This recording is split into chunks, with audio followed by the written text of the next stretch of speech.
მოცადით კორუფციის შესახებ, რომელსაც ისაუბრებს. ერთი წამით თუ შეიძლება რა არის ეს? მრავალმილიონიანი სახელმწიფო ტენდერების გამარჯვებული ბიზნესმენი ტარიელ ხაჩიკაშვილი კითხვას მის ბიზნეს პარტნიორზე აგრესიით ხვდება.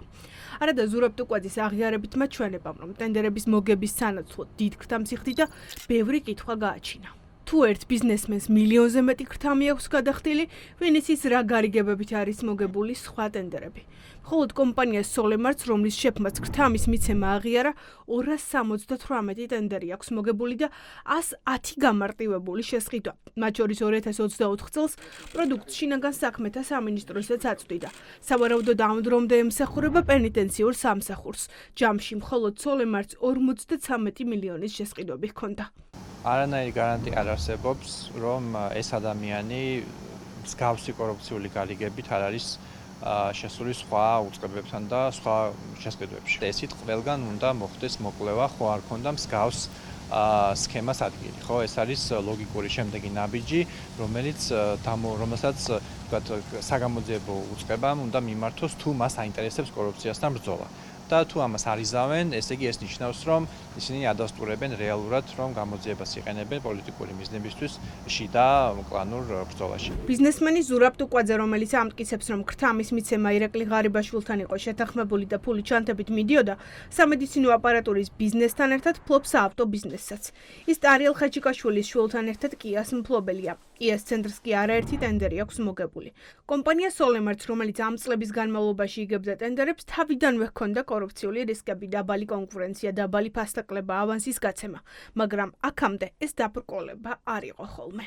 ეხა უნდა დაგვაჯერონ, რომ რაღაცა საბჭოთა კავშირის მსგავსად ახალი ხელმძღვანელობა წინა ხელმძღვანელობის ჩარეწყვით არის დაკავებული კორუფციის ეგიდით. თუ ჯუანშერ ბურჭულაძეს კორუფციულად ფულს უღუნავდა ამ თემასთან დაკავშირებით, ყველა იმ უწყებაში ხო ეჭვიჩდება პარალელურად, სადაც ესკას ტენდერებს იგებდა, რომ იქაც ფულს უღუნავდა, რომ იქაც იგივეს აკეთებდა, რომ იქაც იყო ამით დაკავებული. ეს ხო პირდაპირ აღწევს სისტემურობას, მასშტაბს და იმ რაღაც ჯოჯოხეთს გასვრილობის კორუფციული ქართული ოცნების სისტემის. ჯუანშერი ახლა გაიწირა და ხვალ ვიღაცა გაიწირება და ის აღმოჩნდება. ოღონდ ეგ არ არის კორუფციასთან ბრძოლა.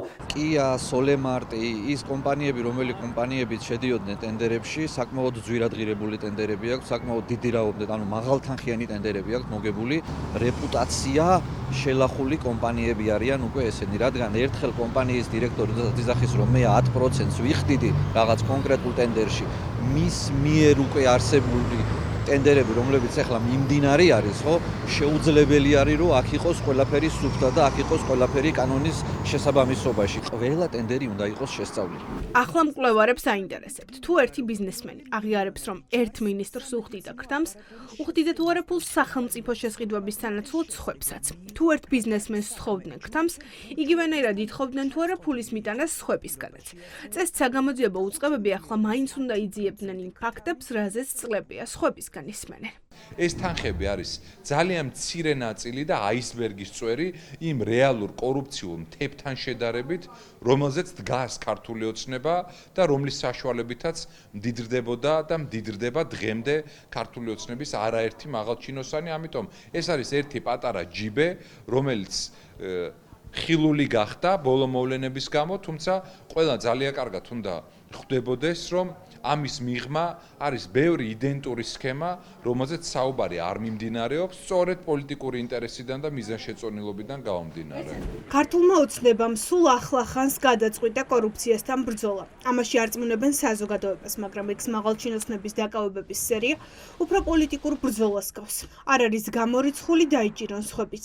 არც სახელმწიფო უსაფრთხოების სამსახური, არც შინაგან საქმეთა სამინისტრო, არც პროკურატურა არ ერიდება არც სახელებს, არც გვარებს, არც თანამდებობებს, არც პარტიულ კუთვნილებას, სადაც იქნება რაიმე ეჭვი კორუფციული გარიგებისა, ყველა ამ საკითხთან დაკავშირებით ჩვენი სამართალდაცველი ორგანოების სათანადოდ იმოქმედება. ყველა უწყება იქნება შემოწმებული. არა აქვს მნიშვნელობა, ტუკვაძე იქნება თუ ბურჭულაძე იქნება. ადამიანები, ვინც არიან ჩართული ბიზნესში, ყველამ უნდა აიცოდეს, რომ კონტროლი იქნება გაცილებით უფრო მკაცრი და ინტენსიური, ვიდრე ეს იყო. თუ ვინმეს ქრთამს აძლევდა, მით უმეტეს სახელმწიფო უწყებაში, რასაკვირველია, საჯელი იქნება ძალიან მძიმე.